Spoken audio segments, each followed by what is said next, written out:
Hey everybody, welcome back to Horror Trans. My name is Stephanie Bree. I am a transgender woman. I talk about all things horror. And today I am reviewing Hellraiser 4 Bloodlines. So this is part 4 in the never-ending Hellraiser franchise. Out of who knows how many movies. And there's some debate among horror fans where the drop off in quality is. And I want to talk about part 4 because I've already talked about the first 3. And so this one is interesting because it isn't necessarily a direct sequel to the first 3. The first 2 are interconnected. The third one is just loosely based on the first 2. But the fourth one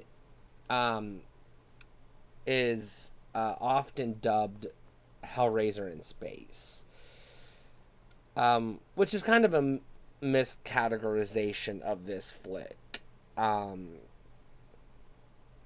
It actually takes place in 3 timelines.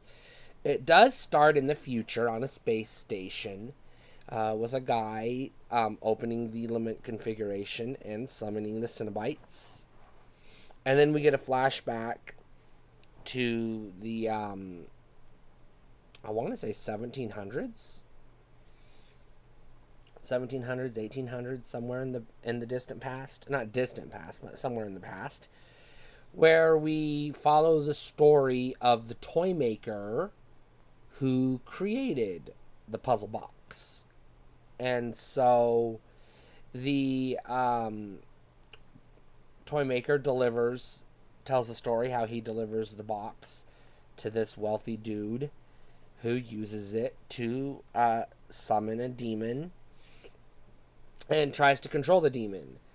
And then the demon curses him and his bloodline, which is why it's called Bloodlines.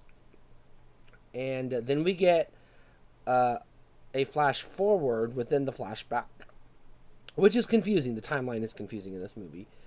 To the mid-90s where this movie was made. And we learn about the one of the descendants of the toy maker is now an architect, and he's designed a building, which we saw at the end of Hellraiser 3, I believe. And the building is its own puzzle box in a way. And so the architect is visited by the demon, the Cenobite, who is still kicking around. I guess trying to open a gate to hell that will let all the demons out. And of course, Pinhead shows up and tries to, I guess, work with this demon who he recognizes as royalty of sorts. And then there's some conflict, and then we flash forward back to the present in the movie's timeline, which is the future from our timeline. And then they continue the story from there. Now, I don't really do like body counts for these movies. There's other channels that do that, but this one is definitely gory. It is up there with the first 3, and it is definitely violent, bloody, and I wouldn't say scary, but it's got a couple of intense moments. And there's one scene in particular where we see these 2 security guards who appear to be twin brothers, I think, who get turned into a Cenobite at the same time as they're dying. Their human forms are dying.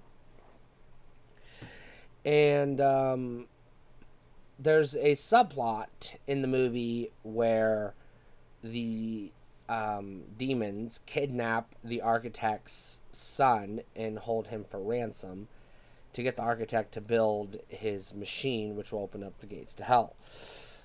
However, what the architect is really working on, and the thing the toy maker started working on back in the past, and the future descendant of the architect slash toy maker, who is at the beginning and end of the story, was trying to design a trap for the Cenobites, which is what the space station is uh, that they were on, where they summoned the Cenobites at the beginning of the movie.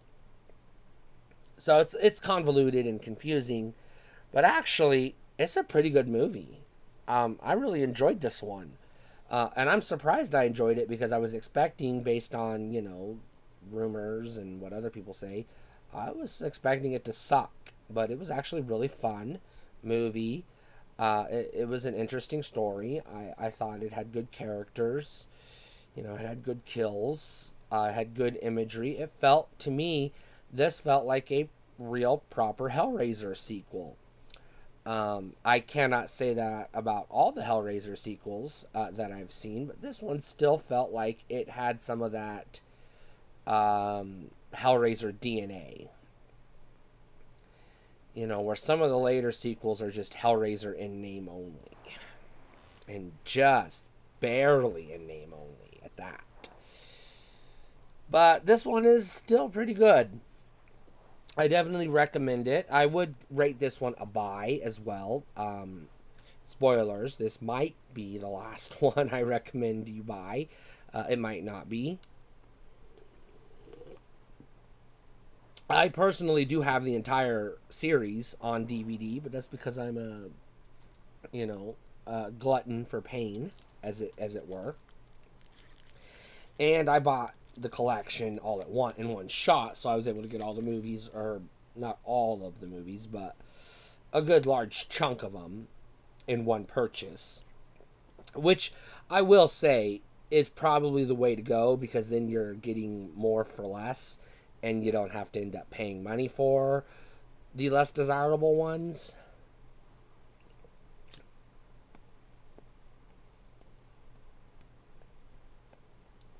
But that's going to depend on the collection you end up buying.